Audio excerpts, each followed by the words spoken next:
All right. Has that been enough lead time for you all to get in those donations for our fantastic runs coming up? Yeah? All right. Well, I'm not going to keep you waiting any longer. Here is LaurieDBunnykins with Purgatory. Save everyone. Take it away, Laurie. All right. Hello, everybody.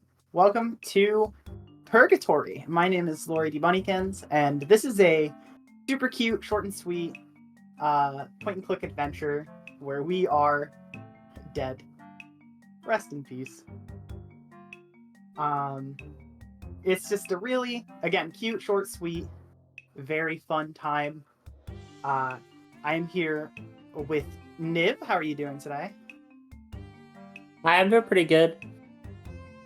Now, for those who don't know, if I go into the info section here, Niv, the game seems to think that you created this. Can you confirm? That's me. So I'm very excited to have you today. Thank you so much for joining. You're welcome. With that being said, I think we're ready to go into the run. So I'm going to get started in 3, 2, 1, go. So as a quick rundown of what we're doing here, Purgatory, as I mentioned, is a point and click. It's very dialogue focused, but our main goal is going to just be a lot of traversal around a very small map. So the main way I get things done is obviously by clicking, but also I can use the tab key to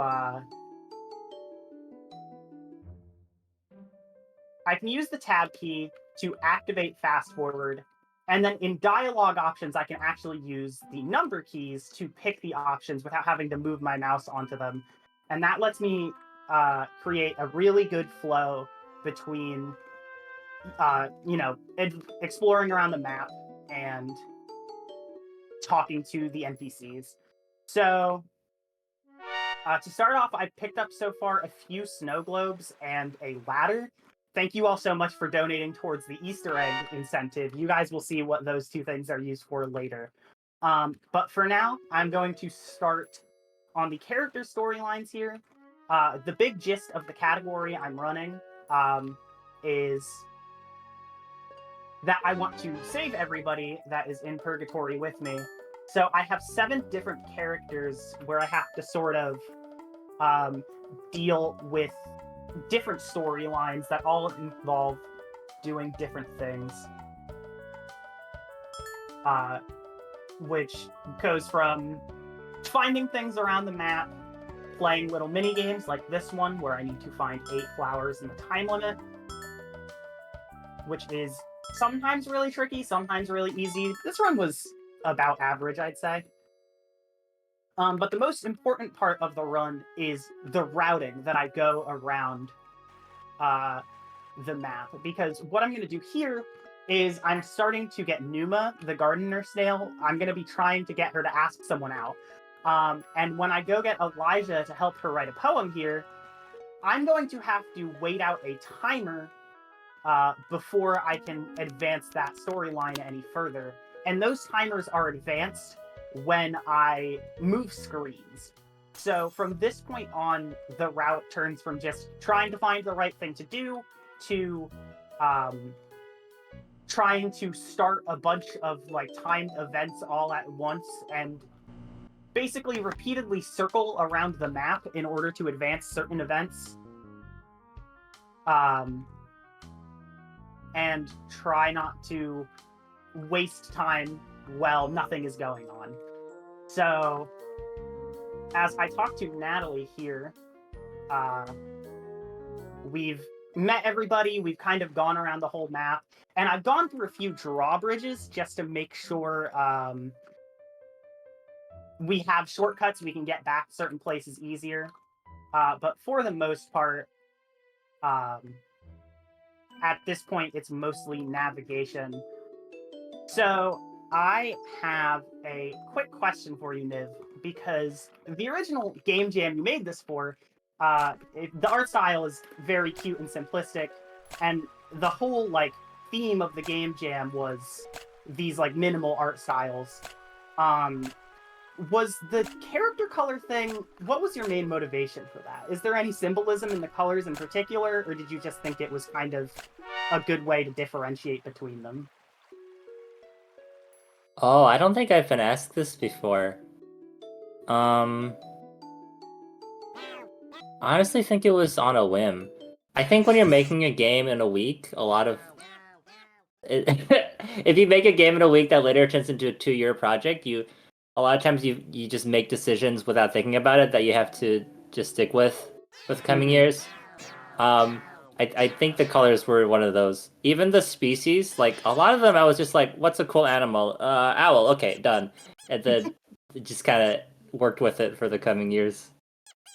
That's totally fair. I almost like it as a sort of like memorability thing, because it's like Yeah. this is a very character driven game, and I had a lot of friends who were like, I like, and then they couldn't remember the names, but they were like, I can't remember the name right now, but the yellow one, and I was like, yeah. Oh. And Yeah, I I've thought, gotten that too. yeah, and I don't know. I think it's also just really cute. I haven't. It's been a whole like couple minutes, and I haven't shilled the game yet. So this is my reminder that this game, as you can tell, it does have a lot of dialogue. All this dialogue is incredible, and I love all of these characters. So if you guys are watching this and have no idea what's going on, but think it's cool and want to learn what's going on, this game is on itch.io and Steam for free. So please play it yourself, please. If you take away one thing from this run, it's that I want you to play this game. But now the lights are off, and we can't actually advance any storylines while the lights are off, so I'm going to go turn those back on as soon as possible. So that we can actually advance storylines. If I remember correctly, I believe the timed events that I've talked about, how I'm trying to manage these timers, they do actually... I think the timers themselves will advance while the lights are off, but you can't actually interact with any events well until you turn them back on. So it's kind of a weird rest period where we get to advance a bunch of timers at once, but at the same time, we need to turn them back on basically instantly because we're stuck in the same spot until we do.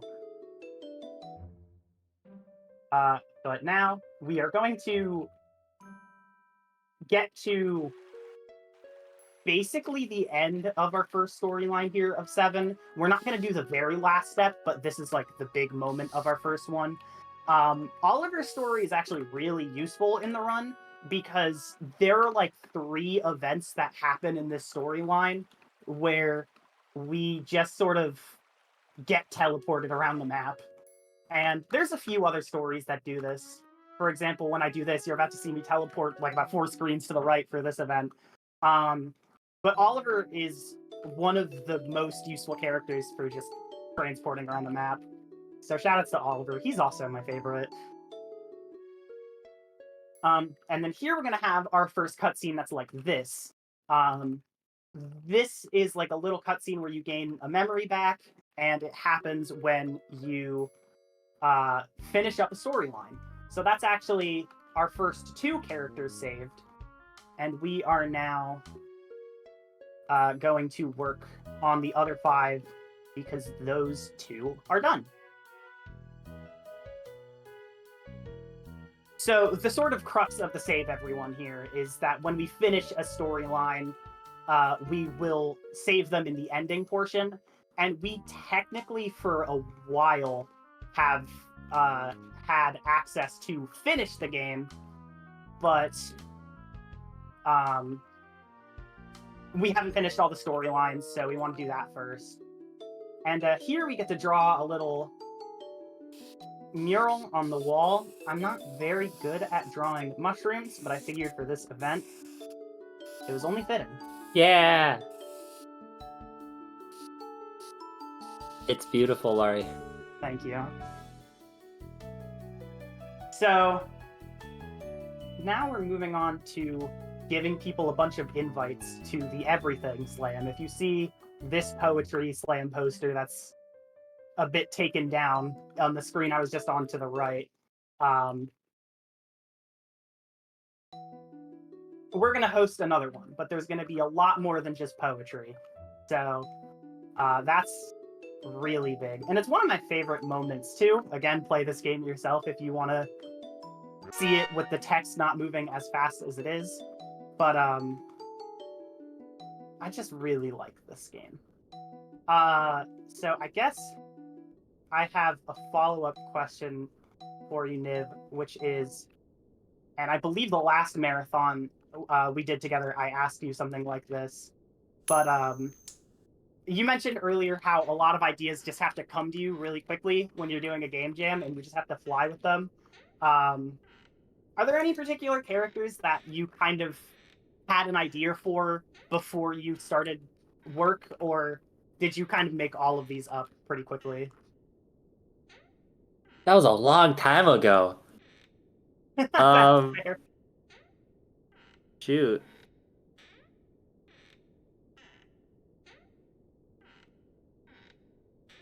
I think Oliver was the seed of all the characters, or he was the first seed I had. Because I was like, okay, what if there is a librarian, but all the books say meow, and he's stuck on it forever, trying to figure out what the books mean. And then the typo, that's a bit of a spoiler. But one of the books has a typo, even though it just says meow all throughout the books. And I think that typo was the spark for this whole game. And I was like, I think it'd be cool if there was a part in the story where you talk to this librarian character and he's going on about this typo, and you're like, I think it's just a typo. So yeah, basically that. But pretty much, literally everything else was made up as the story went along. Because it's not just because it was a dream jam that I made up a bunch of stuff. I'm just the kind of writer that tends to.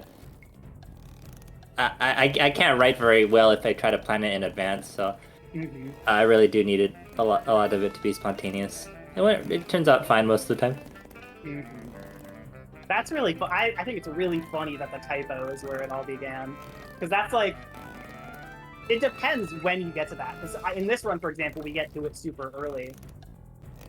But yeah, that definitely is like something that seems pretty big for most of the game. But we're out of this cave section here, and we get to do some fun stuff really quick.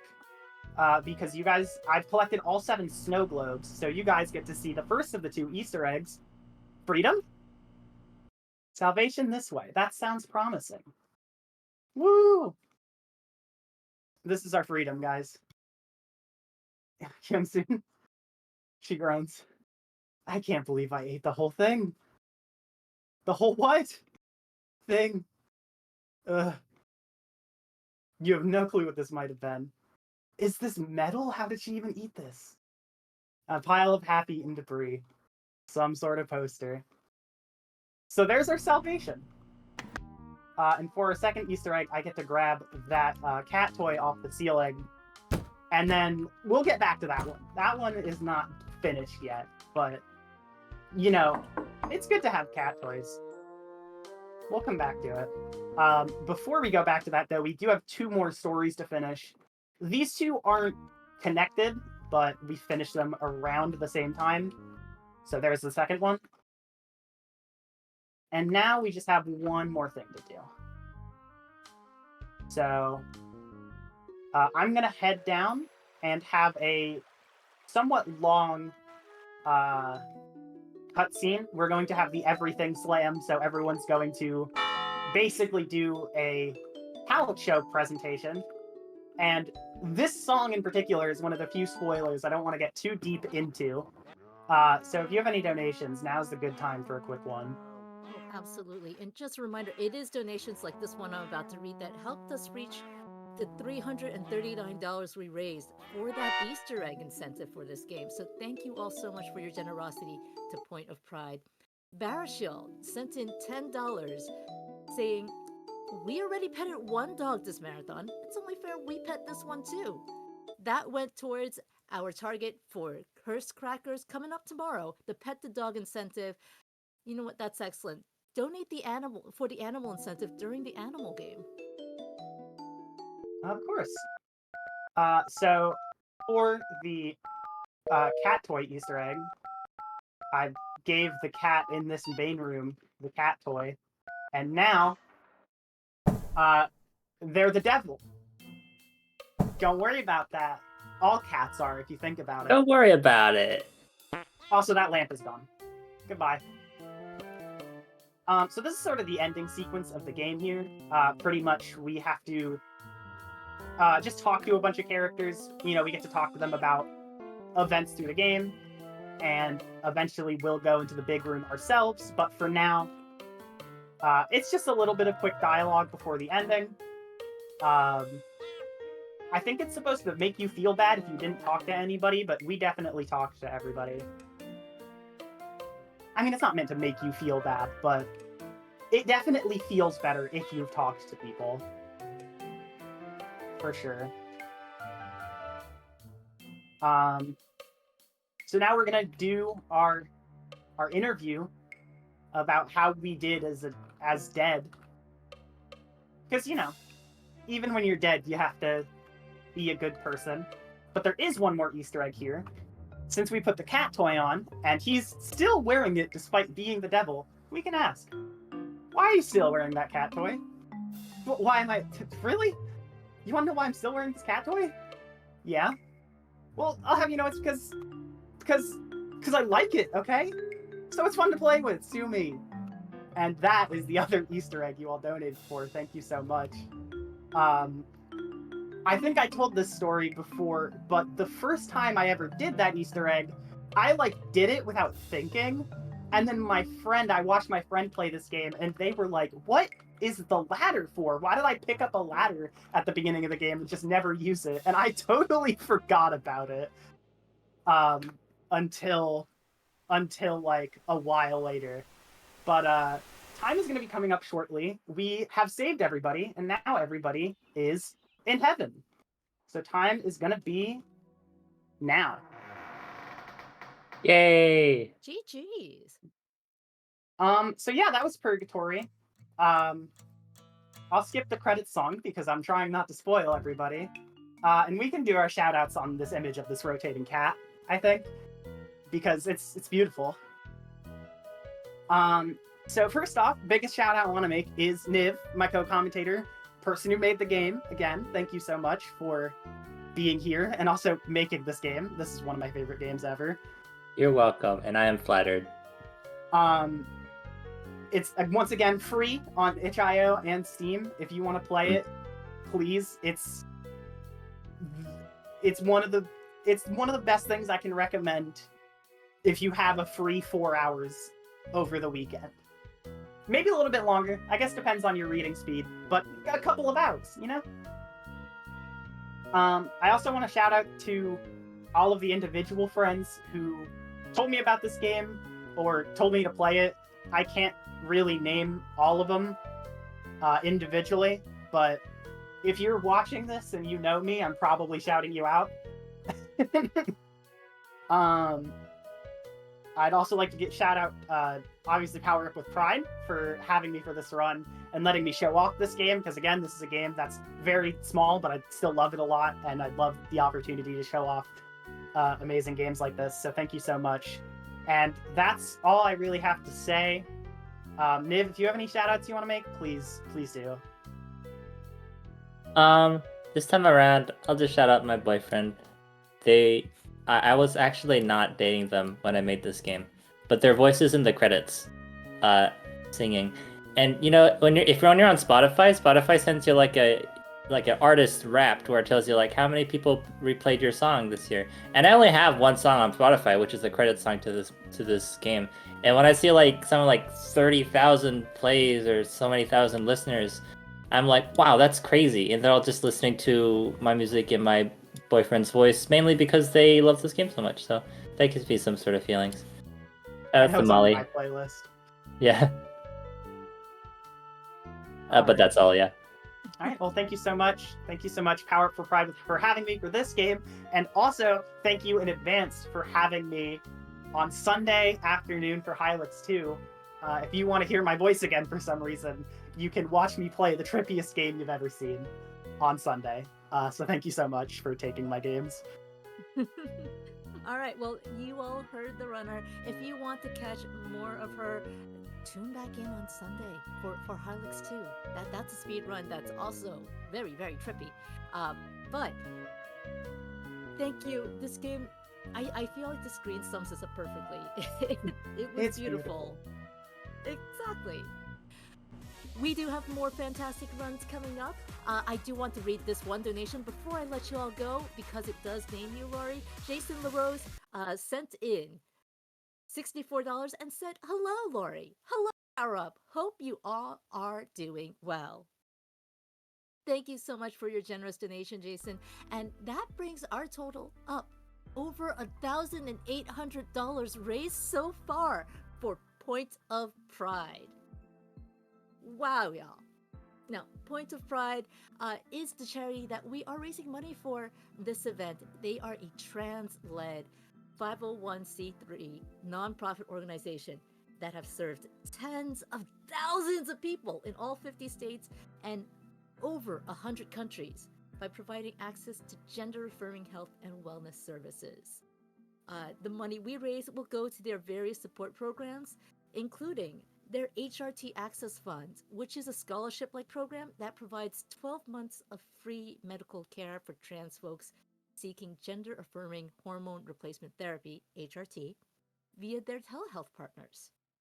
And if you want to support them and also get a cool shirt while you're at it, exclamation mark merch, that's MERCH, in chat, will bring up the link to Point of Pride's, let me get this name right, Bonfire Shop, where you can buy some fantastic hoodies and t-shirts and even holiday sweaters like the one that you just saw on screen.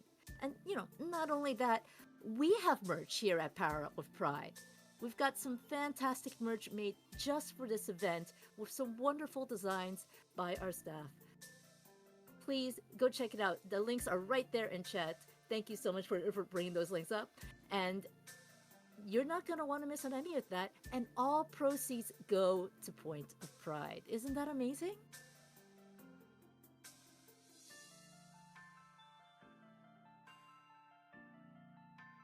Now, as we're moving on towards the night, this is day 2 of Power Up with Pride.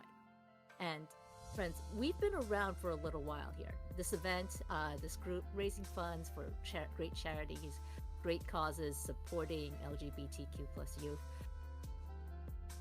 But did you know we've got new socials? That's right. If you're wondering after the the social apocalypse, and you're wondering where can I find out what is Power Up with Pride doing? Where can I follow along, keep up with their events? Hey, maybe I feel like volunteering for their next event. Please follow us on any of our socials. We've got co-hosts, we've got Blue Sky, we've got Kind.social, we've got a Discord. In fact, you may have figured it out because we had a little bit of a Discord issue earlier, but we've got a Discord, and you can find the links to all of those in the panels beneath the stream or by typing !social in chat.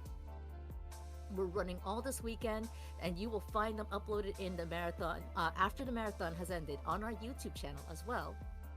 And of course, the link to that is also under the stream. So you know what? Hey, check us out wherever you can find us. Once again, Katamari Forever by Garby Glitcherous is coming up. You're going to want to stay tuned for that.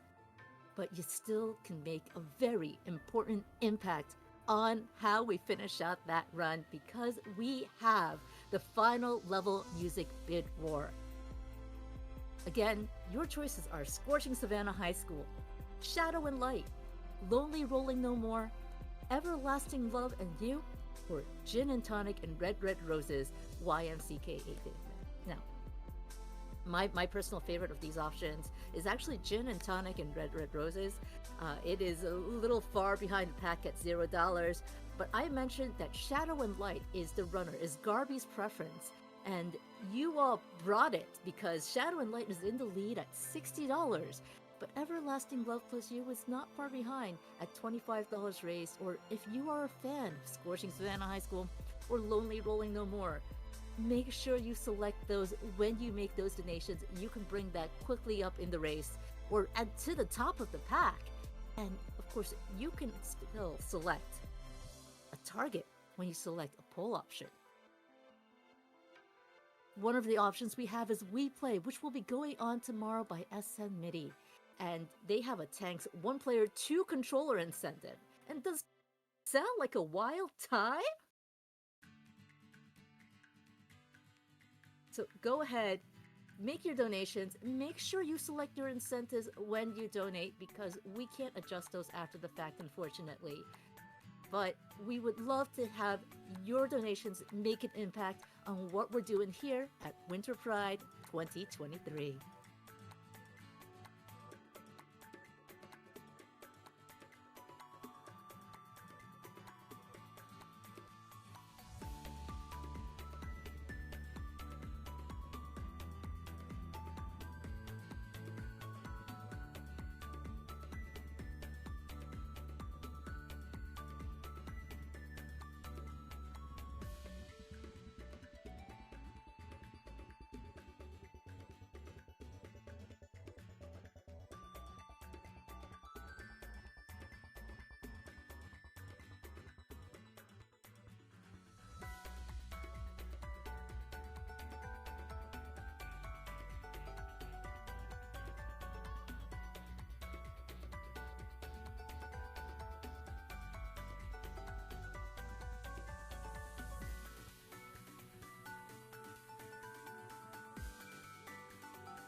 While we're getting our next run set up, hi, if you're just joining us, you're watching Winter Pride 2023 here on Twitch, run by Power Up with Pride. We're running from December 14th, yesterday, through December 17th, that's Sunday, for about 18 hours each day, and we're benefiting Point of Pride. Find out more about them, you can find the link to their site in the panels below the stream, or use !charity in chat. And if you're interested in donating, go ahead, type !donate in chat. There's the schedule by !schedule, or the incentives with !incentives. We've got a couple of amazing ones, including the one for our next run, Katamari Forever. All Goals by Garby the Glittress. Now, I've had the pleasure of seeing this run and even hosting for Garby, doing this exact run a couple of times, and if you love Katamari, oh, you're not going to want to miss this one, I promise. It is great. And coming up right after that, we've got a Kirby and the Amazing Mirror 2-player co-op any percent by Mr. Shasta and Kobasco, followed by a Chained Echoes any percent glitchless race between Ferret Fox and Moonblaze Wolf. Because here at Power Up with Pride, we couldn't put together the show, Winter Pride 2023, without the community, without the runners, the volunteers, the staff, you in chat, watching, supporting. And if you're donating to Point of Pride, thank you for joining us in supporting that. What a wonderful cause. Of course, donate only if you are able to. But we thank you so, so much for helping us in this wonderful goal. Now, Point of Pride, if you haven't heard of them before, they have served tens of thousands of people in all 50 states, 100 plus countries around the world. I feel a little like a certain speech giver that I shall not name here. But they have done so much to support trans folks with direct support, like providing free chest binders and femme shapewear, or access to gender affirming health and wellness services. The vast majority of the recipients of their services are trans youth, and folks living with disabilities and chronic illness, and folks living in rural/unaffirming regions. So people who really need it, they reach out to them and make sure that they're not alone, that they get the help they need. Now, chat, I did mention that we've got some fantastic runs coming up, and you're all such a lovely community. I'd actually love to hear what are some runs you're looking forward to. Go ahead, give me some names in chat.